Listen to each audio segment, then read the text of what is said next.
Empecemos. Buenas tardes. Hoy les queremos presentar Jueguelo, una colección interactiva de juegos tradicionales colombianos. Bueno, nosotros somos, como ya lo mencionó Tiberio, Andrés Daza, Luis García y quienes habla Luisa Rodríguez. Somos estudiantes de Ingeniería de Sistemas y Computación y este es nuestro proyecto de grado.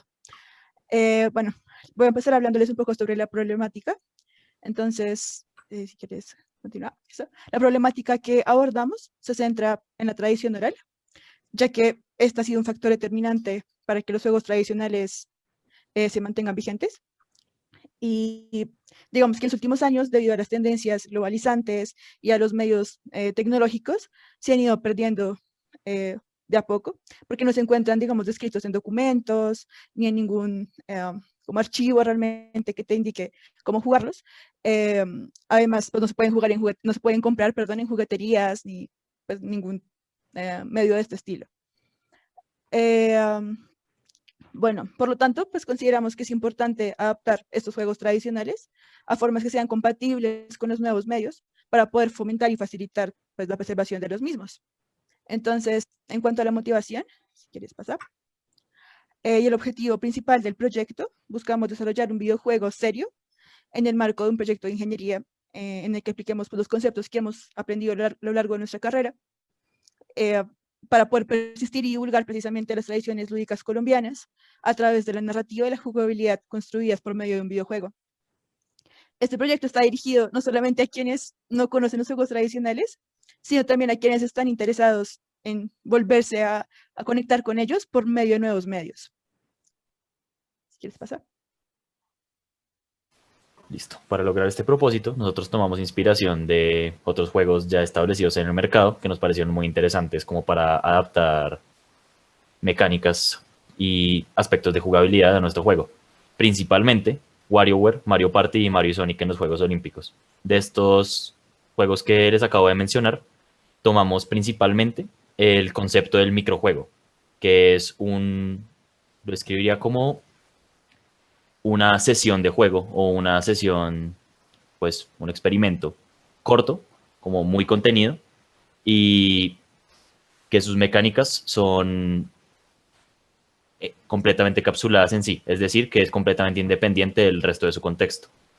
Entonces se forman varias experiencias muy corticas, muy encapsuladas, muy cortas, que son independientes, pero se pueden encadenar para formar una experiencia más grande. En esto se basa el juego de WarioWare y pues los otros que les acabamos de mencionar, de los cuales también tomamos ciertos aspectos de jugabilidad sencilla. Queremos que nuestros juegos sean sencillos de jugar y de entender para llegar a mayores usuarios. Y de abstracción. Por ejemplo, en Mario y Sonic en los Juegos Olímpicos se tiene pues deportes de los Juegos Olímpicos que pueden llegar a ser mecánicamente complejos o con muchas reglas.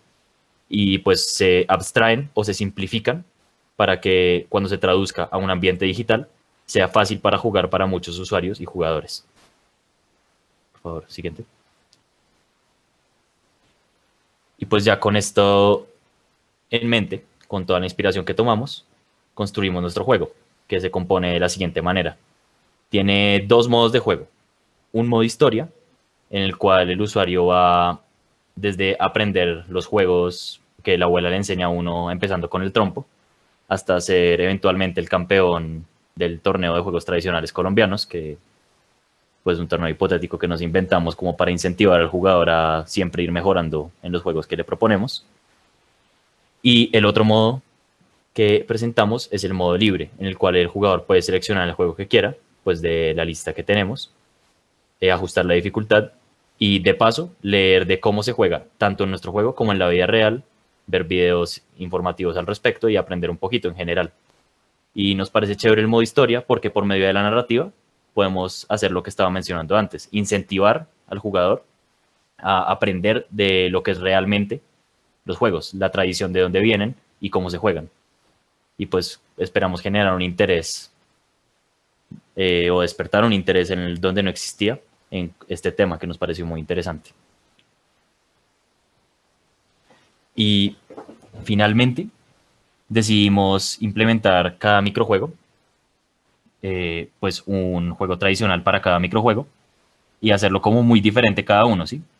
A pesar de que se juegan todos los mismos, pues de la misma manera con el mouse, únicamente el mouse y el botón del clic izquierdo, decidimos como diversificar mecánica y estética en cada juego para que cada uno tuviera su propia esencia, su propio espíritu, que el jugador los pudiera reconocer fácilmente y les quedara como grabado en la memoria bastante bien lo que hace cada juego. Y por eso, como pueden ver en la pantalla acá, el estilo de arte es como inconsistente, pero eso es lo que lo deja atado al usuario, lo que lo hace memorable.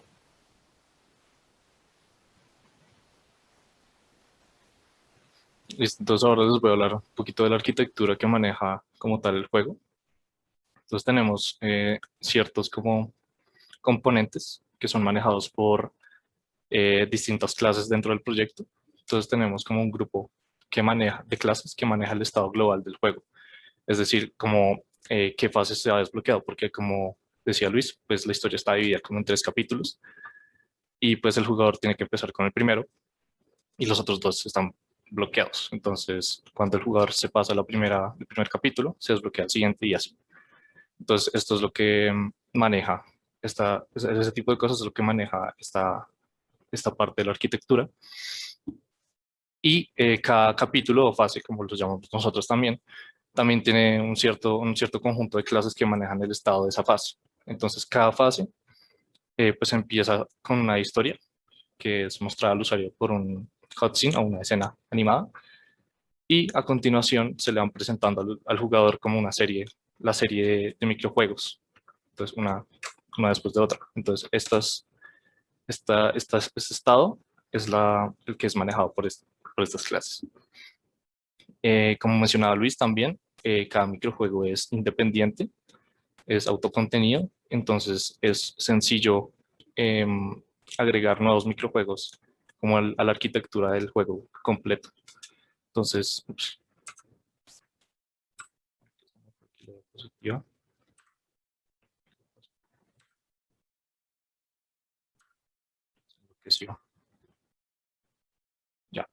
listo. Entonces, sí, como les comentaba, cada microjuego pues es independiente y es muy sencillo agregar nuevos microjuegos al juego grande. Entonces, eso es lo que también buscamos, cada vez como agregar más microjuegos, como veíamos antes en esta diapositiva. Aquí vemos 5, pero digamos ya hoy en día tenemos 9 implementados ya. Bien, entonces ahora les voy a comentar un poco de la metodología de trabajo que seguimos. Todo el proyecto lo dividimos en 3 sprints grandes o etapas. El primero fue el de la planeación, en donde buscábamos, pues buscamos una temática para tratar. Tomar alrededor como de 2, 3 semanas, discutimos varios temas y al final nos quedamos con este porque nos pareció bastante interesante. Ya con el tema planteado, el segundo paso fue generar un MVP. Y este fue, bueno, el MVP les cuento un poco.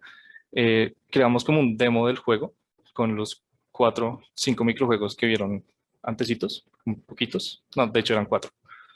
Entonces hicimos un demo y lo desplegamos en una página de videojuegos independientes llamada itch.io.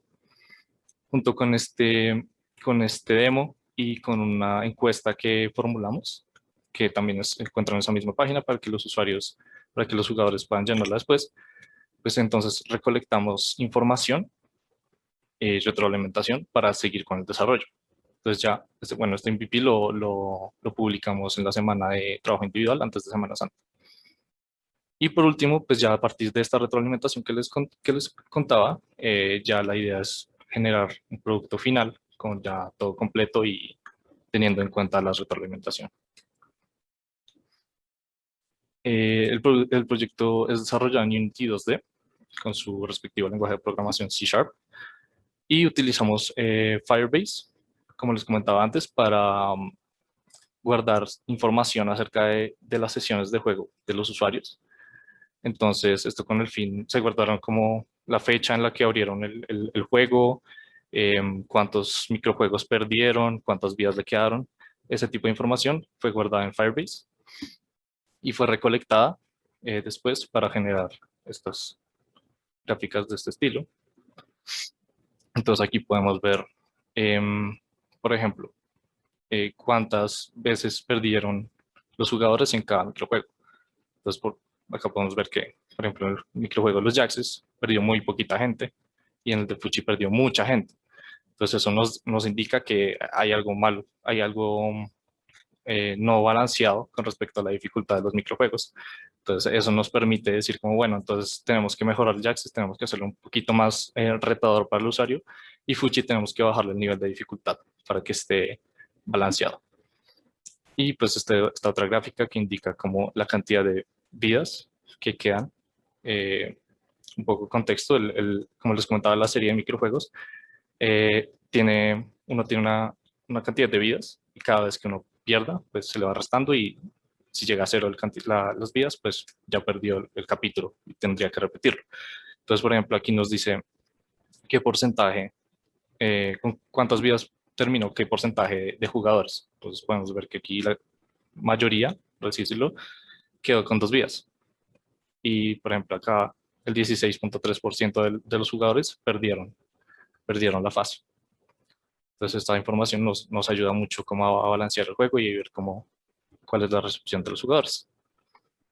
Y ya, pues eso sería todo. Muchísimas gracias por escucharnos. Si tienen alguna pregunta, estaremos felices de responder.